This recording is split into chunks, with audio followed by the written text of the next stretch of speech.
শুভ সন্ধ্যা সবাইকে। আশা করি তোমরা সবাই খুব ভালো আছো, সুস্থ আছো। আর আমি এখন চলে এসেছি কালকের আর আজকের দুদিনের টপিক নিয়ে। আজকের টপিকটাই আগে বলি। সেটা হচ্ছে, ভুল করেও ভাববো না যে ওর আছে আমার কেন নেই। এর পিছনে কি যুক্তি থাকতে পারে। এটা আমাদের দিদি দিয়েছে, রঞ্জনা দি। খুব সুন্দর একটা টপিক। সত্যি কথা বলতে এগুলো কখনো মনে আসে না, আমার তো আসে না। কারণ এটা আমার মনে হয় এটা কোনো দিক থেকে একটা হিংসা যাদের মধ্যে আমাদের আসে।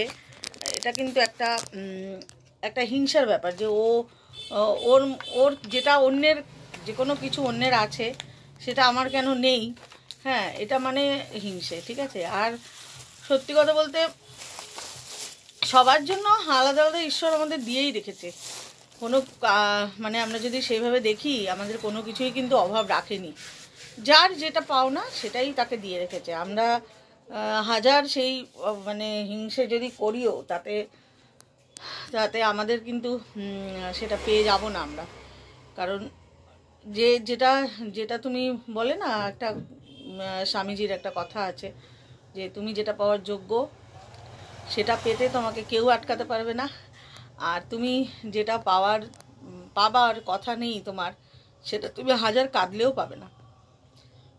তো অন্যের মানে ওর আছে আমার নেই কেন, এই প্রশ্নটা আমার কখনো মনে আসেনি। আর আমি মনে করি যে কারোর যদি আসে এটা কিন্তু একটা হিংসে, যে আমার কেন নেই, ওর আছে।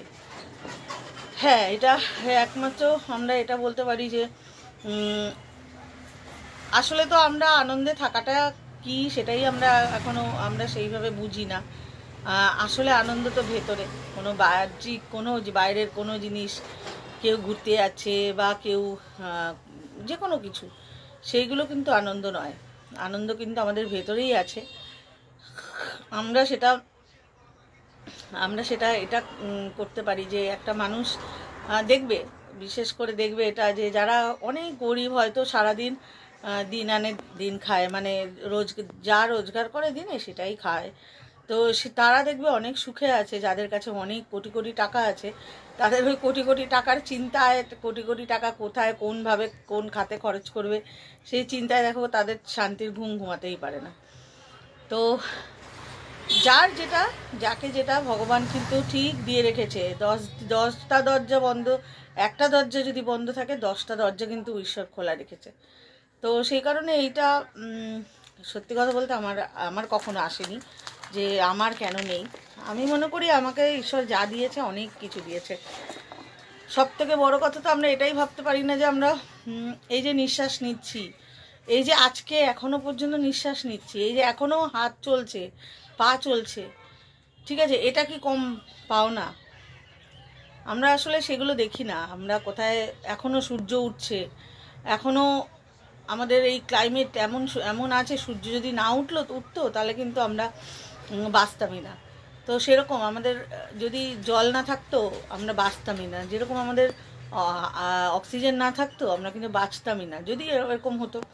তো সেই সব কিছুই তো আমাদের নেই। আমাদের সব কিছুই দেখো, অনেক ভেবে দেখবে সব কিছুই ঈশ্বর দিয়েছে। কিন্তু আমরা যেটা নিয়ে অন্যকে যদি হিংসে করি, সেটা হিংসে করলে সেটাই আরও করে বেশি করে পাবো না, ঠিক আছে। বরং আমি মনে করি যা আছে সেটাতে নিয়ে হ্যাপি থাকা উচিত, খুশিতে থাকা উচিত। আর কালকের যেটা টপিক ছিল সেটা হচ্ছে আমাদের অপরাজিতা দি দিয়েছিলেন খুব সুন্দর একটা টপিক, বর্তমান সমাজে পরিবারের মূল্যবোধের প্রভাব। হ্যাঁ, একদম পরিবারের মূল্যবোধের প্রভাব তো অবশ্যই আছে। আমি তো বারবারই বলি যে বাবা মা হওয়ার আগে ভালো একটা মূল্যবোধ মানুষ আগে তৈরি হও, তারপরে বাবা মা হবে। কারণ তুমি বাবা মা বাড়ির বড়রা যেরকম, একটা মানুষকে দেখে বোঝা যায় যে তার ফ্যামিলি ব্যাকগ্রাউন্ড কী। তো বাবা মা যেরকম সেরকমই সন্তান হবে। বাবা মা যদি মূল্যবোধ নিজেদের মধ্যে থাকে তাহলে সন্তান অটোমেটিক সেটা বুঝবে, শিখবে। তুমি যদি তোমার বাড়ির গুরুজনদের তুমি সম্মান করো তাহলে তোমার সন্তানরাও তোমাকে সম্মান করবে, ওরা সেটাই দেখে শিখবে। তো আমি এগুলো মনে করি ভীষণভাবে।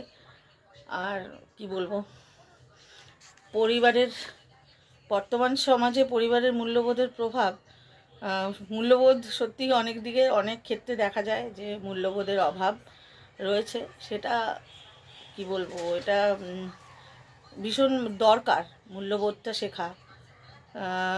বড়দের সম্মান করা বা অন্যের মধ্যে আমরা খারাপটা দেখব না, সেইগুলো বাড়ির বড়দেরকে শেখানো। বড়রা করলে, তাহলে আমি মনে করি বড়রা যদি, আমি ভীষণভাবে এটা দেখি যে একটা সন্তানের মধ্যে যদি এটা থাকে, অন্যের মধ্যে শুধু সারাক্ষণ খারাপগুলোই দেখছে, তাহলে আমি লক্ষ্য করেছি যে ও তার মা, বা বিশেষ করে মাই হয়, মায়ের সাথে যেহেতু সন্তান বেশি কানেক্টেড থাকে, হ্যাঁ, তার মধ্যেও আছে। তো সেই জন্য খুব সচেতনভাবে আগে নিজেরা আমরা মানুষ হই, সুন্দর করে একটা মানুষ তৈরি হই, আমাদের মধ্যে যেন সেই মূল্যবোধটা আমাদের থাকে, তাহলে আমাদের নেক্সট জেনারেশন যারাই হবে না কেন তারাই সুন্দর একটা মূল্যবোধ শিখবে। আর মূল্যবোধটা থাকাটা ভীষণ জরুরি আমাদের বর্তমান সমাজে, যেটার অভাব অবশ্যই আছে। তো এই দুটো নিয়ে এটাই বললাম, অল্প করেই বললাম। আজকে কার্তিক পুজো ছিল, আমার সদ্য বিয়ে হয়েছে আমার জায়ের ছেলে, তা ওদের ঘরে কার্তিক পুজো হয়েছিল, আমি গেছিলাম, এখনই আসলাম। এই আর কি, সবাই খুব ভালো থেকো, নিজের খেয়াল রেখো, এই বললাম, টাটা।